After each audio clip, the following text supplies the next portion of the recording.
চাই দেখেন, এই দুর্নীতি, দুঃশাসন, হত্যার বিরুদ্ধে আমাদের আন্দোলন ছিল, কিন্তু এই 2-3 দিনের মধ্যে আমরা কি দেখেছি? 2-1 দিনের মধ্যে আবারও সেই দখলদারি, না দরকার না, আবারও সেই দখলদারি, আবারও সেই চাঁদাবাজি, এগুলো শুরু হয়ে গেছে।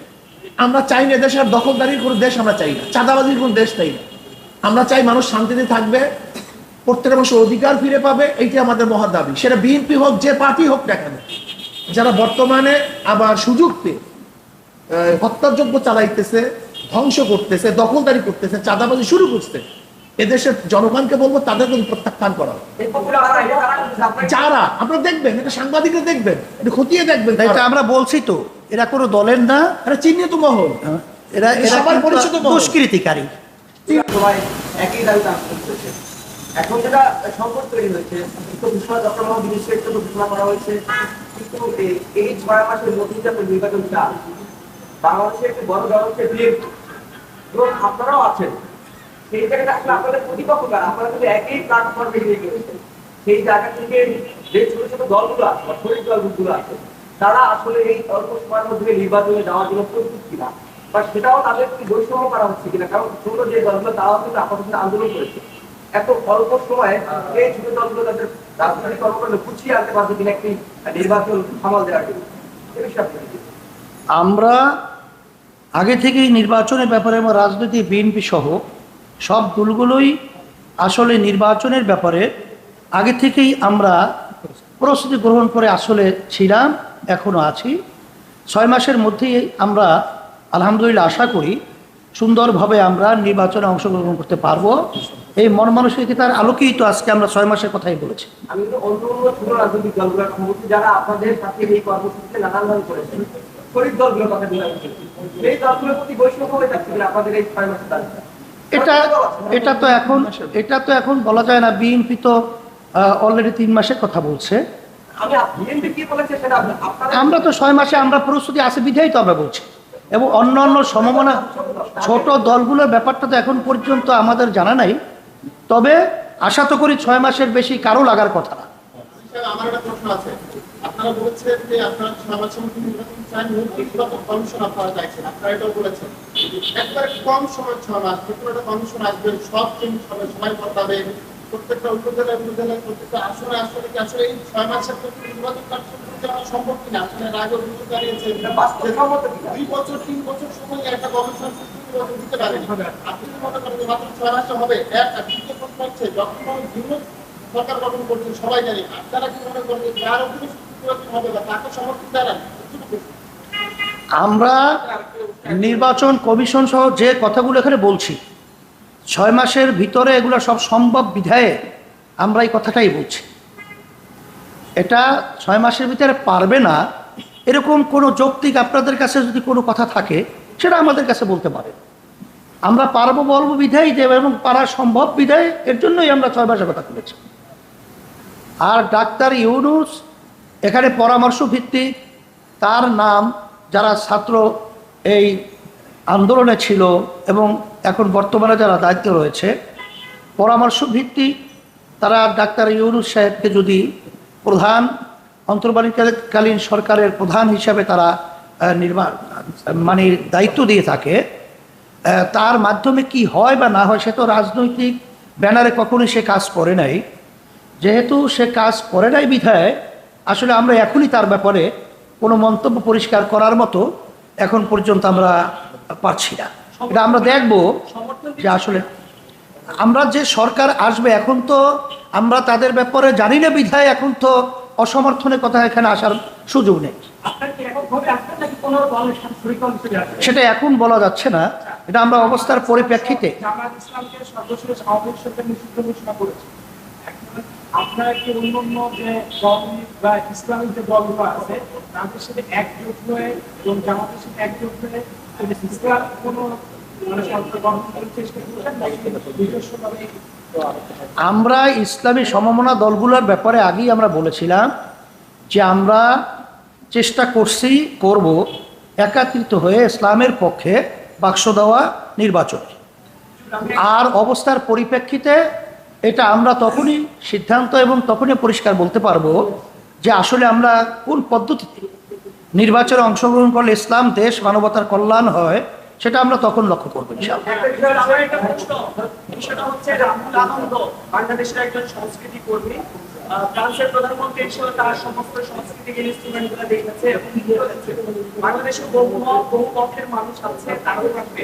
আপনিও সেটা বিশ্বাস করেন, আমি আপনার প্রতি শ্রদ্ধা রাখি এবং বিশ্বাসও করি, এবং আপনার কথা শুনে সেটা মনে হচ্ছে। আমার প্রশ্ন হচ্ছে, এই যে রাহুল আনন্দের বাড়ি জ্বালিয়ে দেওয়া হলো, এই বিষয়ের সাথে আপনি একদম কিনা, এবং পাশাপাশি আমি একটু যোগ করি, শেখ মুজিবের মূর্তি মানে প্রতিকৃতি ভেঙে নারায়ণ তাকবীর আল্লাহু আকবার স্লোগান দিয়ে তার প্রতিকৃতি পানিতে ডুবানো হচ্ছে। এই ধরনের কর্মকাণ্ড আপনার কাছে কি বিবেচিত হয়? শোনেন, আমরা প্রথম দিনই যখন নাকি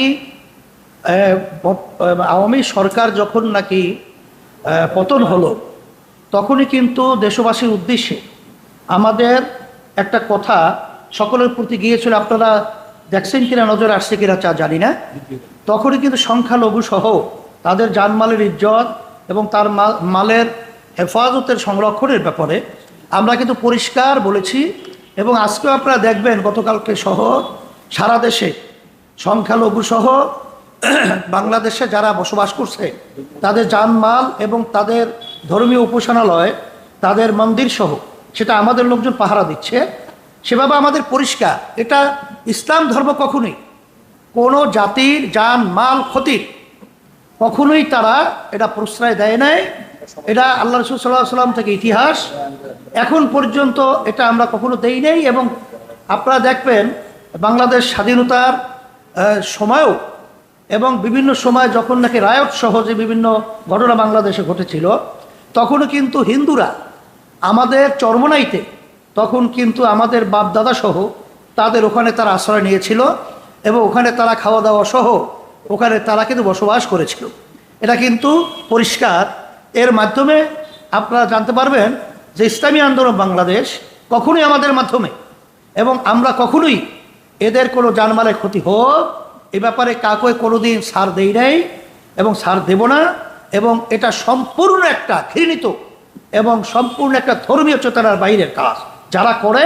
এরা কিন্তু কোনো ধর্মে বা এরা কোনো বর্ণের, এরা আসলে মূলত সন্ত্রাস। হুজুর, একটা বিষয় হচ্ছে, আরেকটা বিষয় হচ্ছে, এই যে চলমান যে সংবিধানটা এখন আছে, আপনারা বলছেন যে স্বৈর শাসনের একটা অবসান হয়েছে, চলমান সংবিধানে কিন্তু এই পুরোনো ভূত কিন্তু আবার ফিরে আসার কি আছে?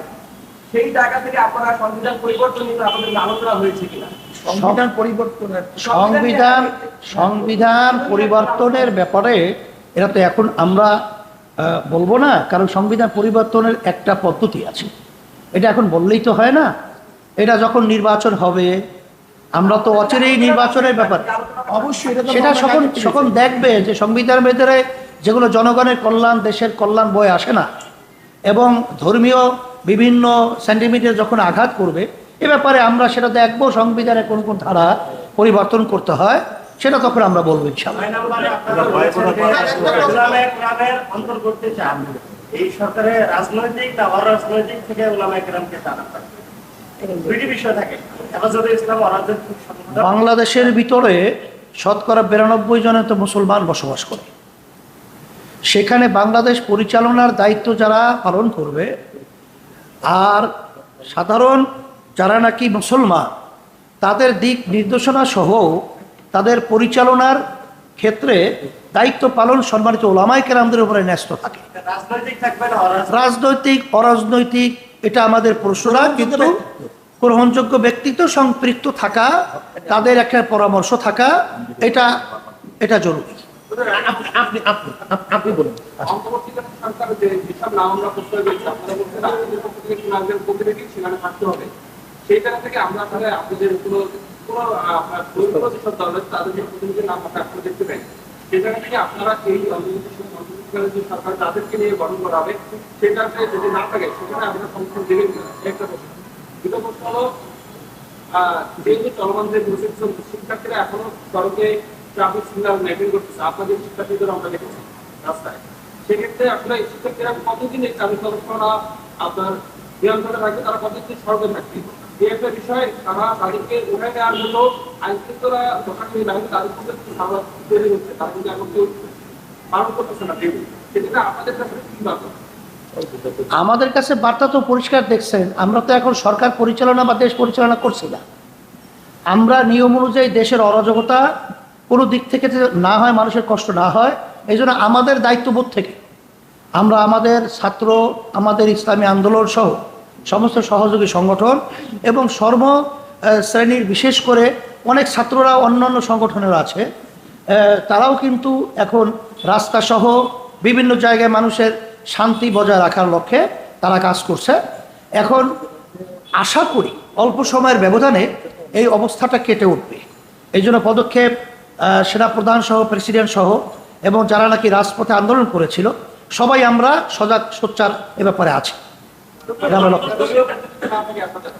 ইসলামিক দলের কোনো প্রতিনিধি নাম দিচ্ছে সেক্ষেত্রে আপনারা এই অভিযোগটা আমরা দাবি করব, কিন্তু আমরা যদি ওখানে না থাকে সেটা আমরা পর্যালোচনা আলোচনা করার পরে দেখব, যদি আমাদের ইসলাম এবং দেশ মানবতার লক্ষ্যে কোনো ক্ষতি হয়, এরকম কোনো যদি অবস্থা অন্তর্বর্তীকালীন সরকারের ভিতরে আমরা লক্ষ্য করি, তখন আমরা কথা বলবো। প্রথম থেকে আমরা দেখতে পাচ্ছি যে ইসলামী আন্দোলন বাংলাদেশ ছাত্রদের সাথে মাঠে ছিল এবং শেষ পর্যন্ত তারা ছিল। তো সেক্ষেত্রে আপনাদের কি বিশেষ কোনো রূপরেখা আপনারা কি দিতে চান কিনা যে অন্তর্বর্তীকালীন সরকারে যে এই সুযোগটা থাকবে, অথবা আপনাদের ভিতর থেকে কাউকে কি আপনার যদি দায়িত্ব দেওয়া হয় সেক্ষেত্রে কি আপনারা নেওয়ার জন্য প্রস্তুত আছেন? না, সেটা আমরা আমাদের কথা বলেছি। আজকে আমাদের আপনাদের মাধ্যমে যে কথাগুলো বলেছি তার ভিতরে কিন্তু কথাগুলো এসে গেছে। তারপরেও আমরা আমাদের রূপরেখা, সেটা পিয়ার যে পদ্ধতিটা আমরা বলেছি, পিয়ার পদ্ধতিটা আসলে সব এই ঝামেলার মূলত সমাধানের একটা সুন্দর পদ্ধতি। এটা আমরা বারবার বলে আসছি, এখনও বলছি, এবং আমাদের প্রস্তাব তো ধারাবাহিকতায় থাকবে। এটা আমরা যেহেতু রাজনৈতিক সচেতন এই দেশের কল্যাণের জন্য কাজ করছি, সেই হিসাবে যখনই যে সুবিধা অসুবিধা আসবে এটা আমরা লক্ষ্য রেখেই আমরা আমাদের নিয়ম অনুযায়ী আমরা কথা বলবো। আমাদের কাছে চাইলে আমরা অবশ্যই করব। না, সেটা আমাদের দায়িত্ব থেকে আমরা বলছি যে এখানে অন্তর্বর্তীকালীন সরকারের রূপরেখাটা কেমন হবে এবং কি কি থাকা দরকার, এটা তো ইঙ্গিত এর ভিতরে আমরা এই কথার ভিতরে নিয়ে আসছি। নামের বিষয়ে আপনারা নামের ব্যাপারে তো পরিষ্কার বলা লাগে না। সমন্বয়কদের সাথে কথা হয়েছে, তাদের সাথে কথা হয়েছে। আমরা কিন্তু বঙ্গভবনে প্রেসিডেন্টের ওখানে আমাদের কথা বলে আসছি। দীর্ঘদিন আওয়ামী লীগ ক্ষমতায় ছিল, আওয়ামী লীগের একটা ভোট ব্যাংক কিন্তু বাংলাদেশে আছে। আর তো সামনের যে নির্বাচন হতে যাচ্ছে কিংবা দল গঠন হচ্ছে, অন্তর্বর্তীকালীন সরকার গঠন হচ্ছে, এখানে আওয়ামী লীগের প্রতি প্রতিনিধি নাই। তার মানে কি আমরা আগে থেকে দেখেছি যে একতরফাভাবে আওয়ামী লীগ দেশ শাসন করেছে, এখন কি আবার একতরফাভাবে বিএনপি বা জামাত বা ইসলামী আন্দোলন দেশ শাসন করবে কিনা? আপনার কি মনে করেন আওয়ামী লীগকে রাখা জরুরি কিনা? আপনি একটু যোগ করে এখানে আমরা একটা কথা বলছি, যারা নাকি দুর্নীতিবাজ, যারা নাকি অশান্তি এবং হত্যাযজ্ঞের সাথে জড়িত, এই ধরনের রাজনীতি করারই তাদের অধিকার নাই, সে আওয়ামী লীগই হোক বা অন্য কোনো দলেরই হোক। এটা আমরা নৈতিক কথা কিন্তু আজকে আপনাদের মাধ্যমে আমরা এই কথাটা কিন্তু জাতির সামনে সর্বত্র আমাদের অবস্থানটা পরিষ্কার করেছি। এখানে আওয়ামী লীগ বর্তমানে যে তাদের কার্যক্রমগুলো এবং এই 16 বছরের তাদের কার্যক্রমগুলো দেশ বিদেশে সর্বত্র আন্তর্জাতিকভাবে তাদের ব্যাপারে কি কথাগুলো এসেছে এটা আপনাদের সামনে পরিষ্কার। যদি দুর্নীতিবাজ হয় এবং তারা যদি দেশের অকল্যাণের কাজ তারা করে থাকে, অনিয়ম করে থাকে, হত্যাযজ্ঞ সহ মানুষের অশান্তি তৈরি করে থাকে, সেটা আলোচনার ভিত্তিতে সেটা দেখা যাবে যে আসলে আওয়ামী লীগ বলেন বা বিএনপি বলেন বা অন্য আদার্স কোনো দল বলেন, তারা আসলে নির্বাচনে আসার আসলে উপযুক্ত কিনা। আমরা কিন্তু এখানে সাধারণভাবে কারা নির্বাচনে আসবে, কারা নির্বাচন করার যৌক্তিক দাবি রাখে এবং কাদের মাধ্যমে দেশ পরিচালনা হওয়া উচিত, সেটা কিন্তু আমরা কথা বলেছি আমাদের আজকে বক্তব্যের মাধ্যমে।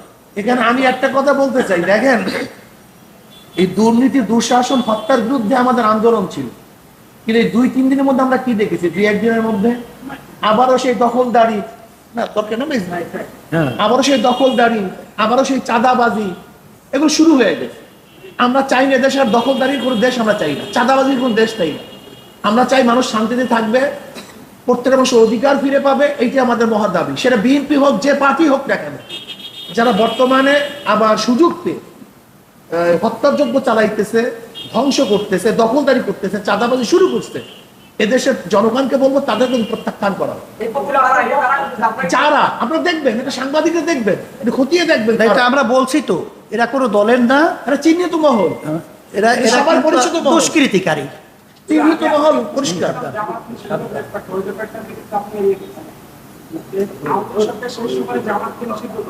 হ্যাঁ? আচ্ছা ঠিক আছে, আলহামদুলিল্লাহ।